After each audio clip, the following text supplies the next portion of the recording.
That split second he's not going to be moving. Now, depending on which legs you kick, depends on how hard you've kicked it on the first one. So if I went bang and that leg's forwards from me, if I kicked it really hard or hit me through it, it's shot right the way back, then the next one would go here. That makes sense, you know what I mean? Because he's moved his leg out of the way. If he hasn't, bang, bang, that's what we're looking for, you see. Because what I want to do is drive his head forwards for the next shot. Is everyone okay with that one? But if he withdrew it, then I'll have the other one. You know what I mean? I'll just get whatever presented. So, okay, what's one more going? It's not guaranteed. You know what I mean? So, for example, you can put that first lock on, he could fall flat on his face. You know what I mean? Or you can put the kick in and he could fall over. Do you know what I mean? Or you pull it through and he lets go early on and swings a shot at you. It's not guaranteed. It's just saying there's a chance, a good chance, that this will be what will happen. But again, you can't rely on it. You know what I mean? So if you're going to say, if I went there and the hand falls straight off, I should instantly throw it to my next shot. If I went there and he fell all the way down to his knees, then I should knee him rather than kick him. You get the idea, right? So one of the things we've got when we do this here, when we've got this bang bang, see where his head ends up. So the first motion we're going to do from there, again, you can take this arm if you want it, right, from there again, it just comes straight up to the elbows, his head drops underneath it. Because the predictable response to this is, you know, I've gone there, bang, bang, I'm like, look where his head is. You know what I mean? It's just ideal for like, bang, straight up underneath it. You know what I mean? And now let's say it's slightly further away when I do it, so I'll try not to kick your shins out this time. That might happen. You know what I mean? As he moves back, so my elbow might not be the appropriate shot, so I might impact it with a reverse punch.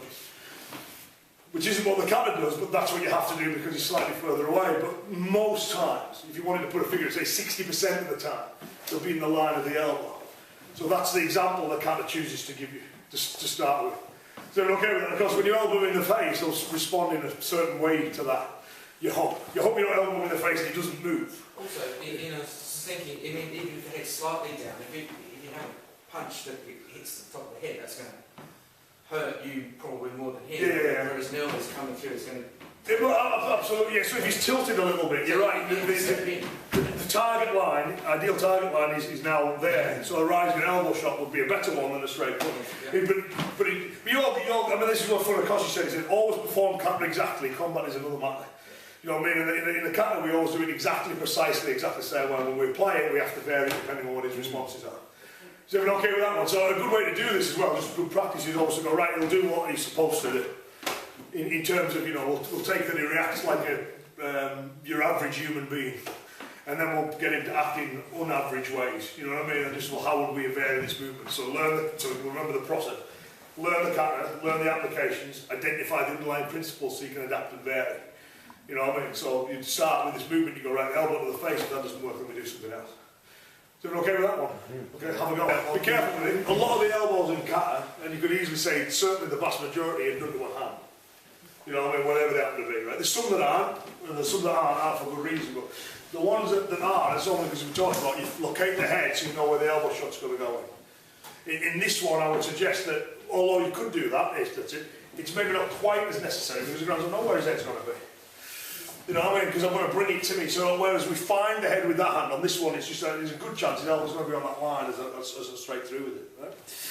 The other thing that I like, so that was one thing, you know, there's no hand at the elbow. The other one was when the elbow had been done, the next thing it does is the arm stays in position while you're here, which is unusual again. You know, I tend to focus normally when you hit, the hand comes back again, which suggests that you keep and hold. So the fact that the hand didn't come back would suggest to me you're not keeping and hold. Do you know what I mean? So which again, when I actually ran through it, I said, you know, I quite like that. On the guy, so you've got.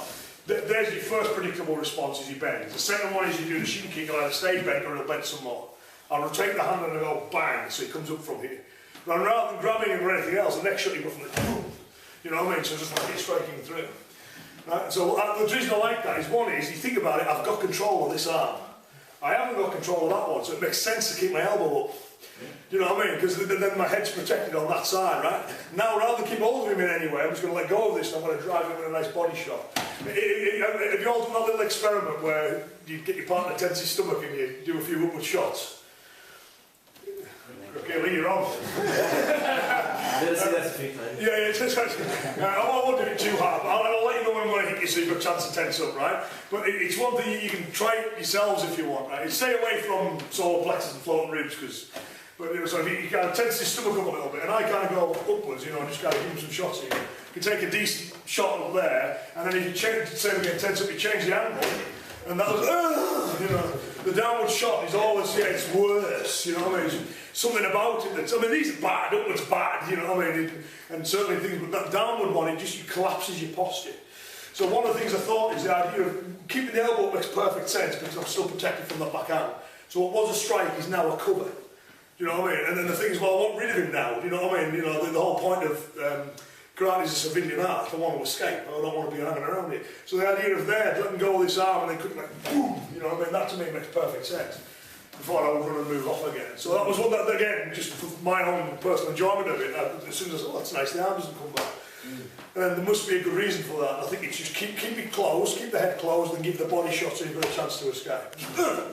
Disrupt his posture. And by the way, when you just kind of throw your foot twice into his shin, he's not going to be running that fast after you, is he? Is everyone okay to go the full sequence? If you want to try that thing, as in you want to feel it, not if you want to hit your partner, you know.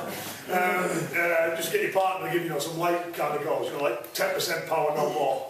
And then you just try a downward one. Again, staying away from the bladder or anything, just in the body, and it does it disrupts your body. It's not right. We'll next one. So I know some people go to a front kick here. Yeah. Some people they come up now. Side kick up. Yeah, so I like that as well, this thing. So the version that I was looking at is the side kick wasn't quite straight, it was slightly off that angle. You know what I mean? So again, and that's another thing, see, when I'm analysing Kata here, it's always the subtleties of what you've got to watch for. Either would work actually. Some styles, again, I was watching again, because I was quite conscious I was going to do it. Some styles were straight. I know it was straight kick, but with Iain's version, again, as you say, 45. Slightly off, yeah. And again, I'd argue you could use either, but the fact that anyone does it straight tells me something. So, sorry, does it at 45 degrees tells me something. Because, you know, like yourself, you know, I've seen some of them were there, and the guy that I ended up watching the most, I can't remember who it was, but he was sharp, like, he was good. Which is why, something that version was, he was, again, it was off to one side. So, and again, just the fact that anyone would do that, you know, tells you something, you know, why would you do that? Why would anyone do that, you know? So my thinking on that particular sequence is saying again, we've got this one, that went up, got the two to here, keeping the cover up and from this position here, then that. You know what I mean? Because again, it's the same idea of like, well, I want my escape. You know what I mean? So the same idea. I mean, again, there's no reason why you couldn't withdraw back a front kick, and there's no reason why you couldn't take it to the side of the knee. And front of the knee, you know, but then the fact that you draw back and then bang, again, that stretching, again, it's perfect escape strategy. So, and also if you combine it with the first movement as well, if you just look what you're doing to the bottom half of his body on those last 4 movements, so you've got that kind of boom, that's the first thing that we do. So it disrupts posture, second one, bang. You know what I mean? Then I'm up and away. So, you know, so again, the movement seemed to kind of make sense, and that repeats quite a lot, I know, as in the form, that kind of, you know, that escape thing. And again, if you do it with a front kick, that's fine, you blast him with some distance, you know what I mean, a side kick, you go front with it. But the fact you lift him off to the side, that suggested to me, well, that's what you're doing, it's okay, I need that angle to take him, to collapse that knee and then escape from there. So you want to add that little bit on as well. There's something quite satisfying about that one as well, I do quite like it. Okay, so for me, see, every style calls is something different, which is always a pain. You know what I mean? So, soft uki, because it goes outwards. Shotokan referred to it as like a uchi-uki because it remains on the inside of your body line. Other groups just call it udi-uki, it's forearm block, you know what I mean? So it just gets put that one. Whatever you have to call it, you know. So, hand on hip, whenever I see these ones, especially when the hand comes in, I'm thinking of that breaking posture and elbow thing. You know, I mean, that to me strikes as a common scenario, this idea of, you know, grabbing or seizing in some way, pinning with his hand, hitting here and striking in the neck again, sorry. So we're okay with that concept. When we've got that hand in position from there, you want to keep it there. Because again, as I mentioned yesterday, it just means that if he throws a shot with that backhand, you'll feel it straight away on you. So as he starts to throw a shot, defensively and position myself off with it that little bit. So just for now, if we just do that little bit first, it's just 1, 2, real simple today. Is everyone okay with that before we take his legs out? Alright, so just want to do it straight first. You know, just kind of straight into it. You know, these are nice kind of almost natural style fighting postures there. So you could, you know, kind of drop all the way back, and you see that in other katas as well. But you go straight there and just move into it here. It'll do the exact same job there. Well, once you've done that from there again, then I want you to kick and drive that leg back. You know what I mean? So the next thing is the kick goes in, we hit that shin and just blast it as far as we can. Because the one thing is, once you start attacking down here, you reduce his mobility and everything gets a lot easier up top to deal with. So once we've done that from there again, Maya get it straight through that shin for me, okay? Just the one through. Just like the Kata does, just one and then drives forward. So on this one, it's one big hit, and what we're looking to do is like bang, straight back with it. Is everyone okay? Well, I'm going to do what I normally do there. And I'm kicking his knee from the side before I'll do the elbow on the shot. You know what I mean? So you've got the idea of same thing again, you know, but instead of I can do the straight sensei, yeah, you can. One other thing is you can do it from here. Just do the exact same thing, but move to the side as you do it. You know, because again, you know, it just gives you another position, you're in a nicer position to do it with. But it's more advanced because it requires a shift. You know what I mean? So at first you just do it straight. If you do this, it'll disrupt the posture enough. You've got the hang of that, great. Very next thing, now move at 90 degrees while you do it. You know what I mean? So the Kata's almost constructed that way where it goes right straight forwards on now. And you can do it from the side as well, you see. And that's what I'm saying, that some people ignore that, you know, I mean, this MBSEN thing, but to me it's absolutely key. The direction the Kata gives you is always meaningful. You know, so some people do, oh no, it's just the way the Kata's put together. You know, we talked about yesterday, in some cases it might be dojo space and all kinds of stuff, but you know what I mean, but generally speaking, like 99% of the time, the angle in which you do the movement is significant. Right, so again, we've got a straight version and a side version. So if we quickly do both, because I want to make sure we do the signature movements of it as well. Yeah, the kind of Ronald and Emu stuff. Different ways of seeing it in practice, just coming across into here. Yeah. Coming across, almost like with a cover from here and down. Some styles come from, you can do that a couple of times. Yes, I've seen that as well, yeah. Yeah, so I love that because it's one of those things that it just looks cool. You know, I mean, it just really does. You know, you start thinking, yeah, it's all very praying mantis stuff, isn't it? You know what I mean? It's really nice. So, and again, it's just one of just recognising what I see. You know what I mean with it? You see, so one of the things I was thinking is this for the one hand. You know, so the idea of, you know, when you kind of circle the arm, so you go from the top down on this one, bring it round and then hook it. Okay, you know, as a basic way of controlling the arm. In order to do that, see how his head goes forwards?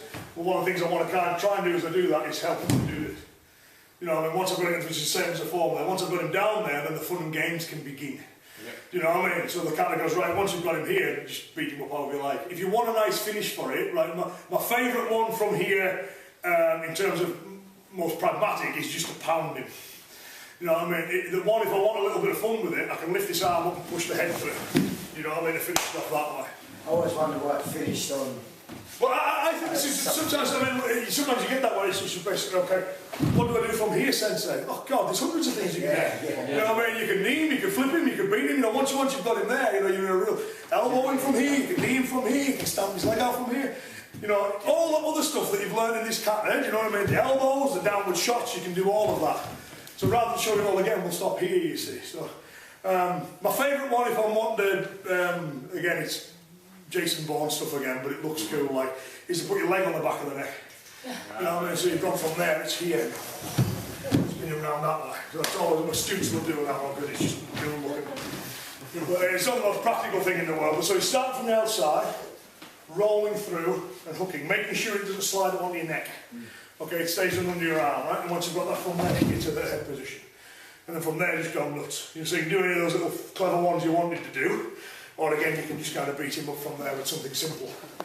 But you know, always like everything else, it looks weird, but you know, as soon as you see it in context, you know, for me, as soon as that's that. You know, I'm moving into your back, and then I'm thinking here. Or again, you can get it if you slipped a punch. Same thing again to here. You know, once you've got it on from there, it's not the easiest positions in the world to get into, but once you're there, you've got massive control, because this is keeping his head down, and this is keeping his head down.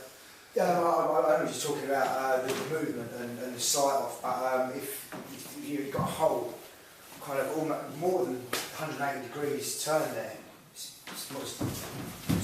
after the event. Yeah, just spin it. I mean, that's the reason, so the idea of dealing with momentum. So I mean, at the moment, because you always get this, is because we're static or gentle when we're practicing. But if you imagine we're moving at full speed, when I get to there, this might be more, a lot closer to what I'll actually get, you know. I say we just need the edge there. The bar wants to be right here. So with this position to finish. And again, if you're doing the leg takedown that we're doing for a bit of fun, it's this back leg. You know, not the front one. Push the head down, it's the back leg. And then what you do is you cut back across the line of his neck that way. So it comes back and as you get down through. It's great because you can hold him up, you don't have to bend down that low. So it's more flash than functional, but it's a good kind of flash. Yeah. Okay, so just one more little go with it, okay?